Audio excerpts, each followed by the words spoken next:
What's up, Canuck fans? Welcome to The Line Change, a Vancouver Canucks podcast, which is a presentation of DraftKings Sportsbook, as well as a proud member of the Hockey Podcast Network. Be sure to check out the network for your favorite podcast covering your favorite team at thehockeypodcastnetwork.com, the home of hockey podcasts, every team, everywhere. When Brock Boeser went down, writhing in pain, after that hit, every single player on the Vancouver Canucks bench had a choice to respond, a choice to defend their teammate, a choice to show that there is a line you don't cross with this team. Instead, we got silence. We got skating away. We got the most telling, disappointing, and frankly terrifying response a team can give: zero pushback. On Sunday night, we aren't just talking about another loss. We're talking about a terrifying lack of competitive spirit. We're talking about why this Canucks team, when it mattered most, proved the critics right. They're soft. As we've already clarified and made clear, this was a dirty hit by Rust on Boeser, and not to mention this is not the first time he's taken a shot to the head.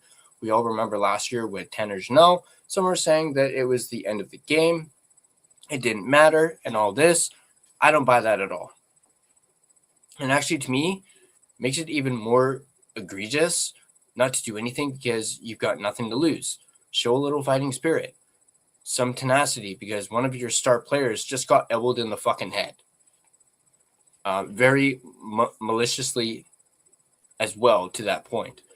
We all know Petey isn't going to do anything. Granted, he went over and talked to Rust. What is that going to do? Absolutely nothing. But what was Hronek doing? William, I can give a free pass to, considering he took a puck to the face and wasn't in good condition. O'Connor, too, as he was laying on the ice getting dogpiled on, actually in front of Boeser, so he didn't even see it. So I'll give him a little bit of leeway. Carlson's not a fighter. Imagine if Höglander had been on the ice. I'm sure he quite possibly could have done something. I mean, come on, Höglander he's a little pit bull. The kind of response that we needed was something similar to what Podkolzin did when McDavid got targeted the other day. He wasted no time in dropping the gloves. Imagine if Podkolzin was still on this team. There's an unwritten code in hockey. A team that doesn't answer for a fallen star is one that opponents will continue to take liberties against. This failure is a mental turning point in the game or season. Look at the headshot that Boeser took last year as an example. Brock wasn't the same after taking that headshot. He wasn't. He just wasn't the same. One incident is an anomaly. Several is a culture problem. You know, Adam Foote gave the veterans shit a few games ago, talking about them acting out, being frustrated, slamming the bench door, breaking a stick, an iPad, and he labeled that as a culture problem.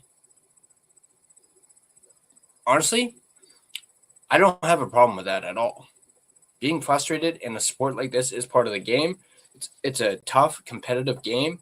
Who gives a shit if a player gets frustrated with a play or themselves? The real culture problem is not standing up for your teammates. And it's happened too much with this Vancouver Canucks team. When we had guys like Zadorov on this team, he stood up for his teammates. When you had guys like Ian Cole stood up for your teammates. Heck, if you want to even look back way, way, way back, many, many years ago, I'm talking like 2011, when we had like Daniel and Henrik, we had the Sedins, and a lot of teams targeted the Sedins. We had guys like Rafi Torres, Maxime Lapierre. We had guys like Kevin Bieksa, trying to think of some more just off the top of my head. And if you want to even take it further back, we had guys like, I know this one's a little controversial, Todd Bertuzzi, Donald Brashear, and that's all I can think of for now. But you guys get the point I'm trying to get across here. Look at Hedl. He gets rocked by Tom Wilson and no response. Now, I'm not saying Wilson's hit was dirty, because it wasn't. Completely clean hit, and it wasn't even targeting the head. It was just simply Hedl had suffered really bad whiplash because his head snapped back. But even then, no response. The Hedl Dickinson thing, no response. Jeannot Boeser, no response. This is a pattern. This team is soft. I get it. The Canucks don't have a quote-unquote tough guy in the locker room, nor do I expect any of the younger guys like Bouillon, Wielander to mix it up with people. DPD is probably the exception, as well. We all know he doesn't take shit, and he's not afraid to drop the gloves, even though he's still relatively young. We've seen Garland fight a few times this season. Evander Kane, nowhere to be found. I think he's had, one fight this season, and he got his ass beat? I thought that was the reason for bringing in Kane, bringing in that sandpaper type of player, but he's not shown any of it. Thank goodness we're letting him and his agent try and facilitate a trade. Get this guy out of here. He's freaking useless. Here's the thing that drives me crazy. Other teams know they can get away with it. They look at the Canucks and they're like, they're not a tough team. We can push them around. Is this lack of grit coming from the coaching staff, or is it a trait of the players themselves? This opens up the discussion for potential trades or roster moves to add, I guess in this case, real sandpaper. But before we continue, I'd like to thank my main and primary sponsor, none other than DraftKings Sportsbook, an official sports betting partner of the NHL.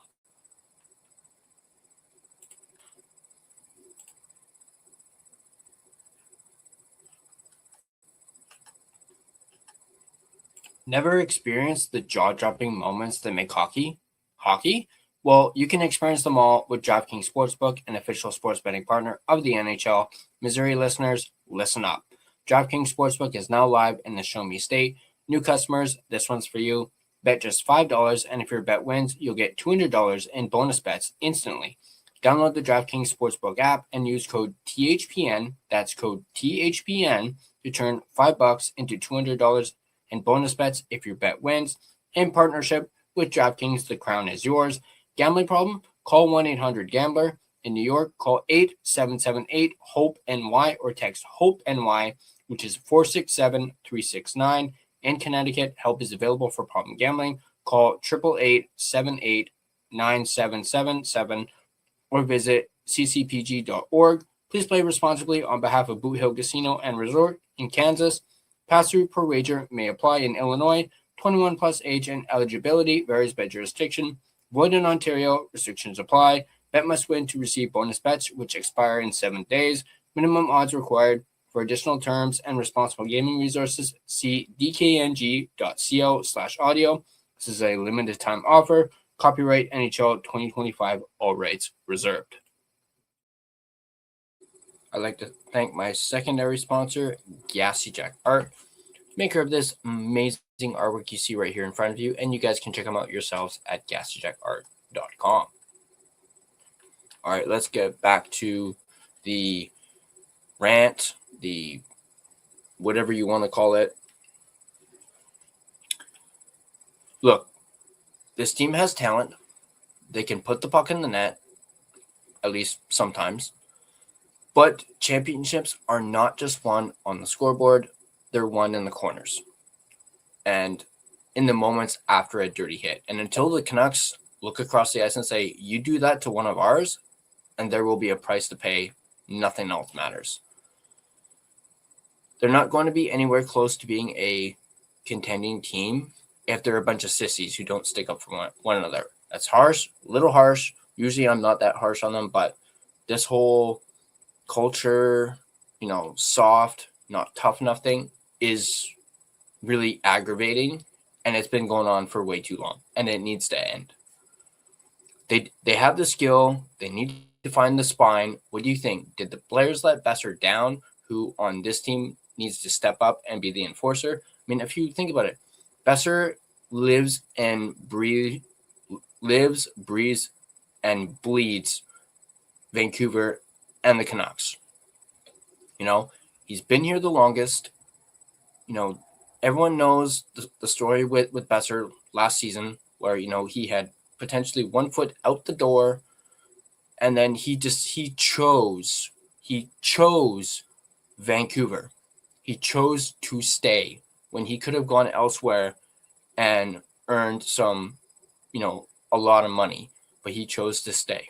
His heart was set here in Vancouver. How do you let a guy like that take an elbow to the head and not do anything about it? That absolutely disgusts me that nobody batted an eyelash about it. Now, drop your thoughts in the comments below and let's debate this. If you agree this team needs to get tougher, hit that like button. And speaking of hitting that like button, also be sure to smash that subscribe button while you're at it too, if you want to stay up to date on all your Vancouver Canucks content. Also, be sure to turn on your notification bell so you don't miss a single video. Also, you guys can check out our official merchandise store. We have our 1-year anniversary collection on sale right now with our redesigned logos. Like I've told you guys already, those black hoodies look absolutely fire. Go ahead, check them out, thelinechangepodcast.threadless.com. I mentioned debates. We can have a ton of debates right here on our official Discord. There is a link to it in the description down below. It's completely free to join, so go ahead and do so if you so wish. You can find and interact with us on social media. We're everywhere: Facebook, Instagram, X, TikTok, even Blue Sky. Feel free to give us a follow on all of our social media platforms. Speaking of platforms, if you prefer an audio version of this podcast, you can find us on both Spotify and Apple Podcast. On Spotify, feel free to give us a follow as well as rate and review us on either platform. It is, of course, greatly appreciated. And also, if you had like a favorite episode that you just can't get enough of and want to watch over and over again, you can go ahead and download that episode. And that also really helps out the podcast as well. And of course, if you choose to do so, we of course really appreciate that as well. Thanks for tuning in, and I'll catch you on the next line change.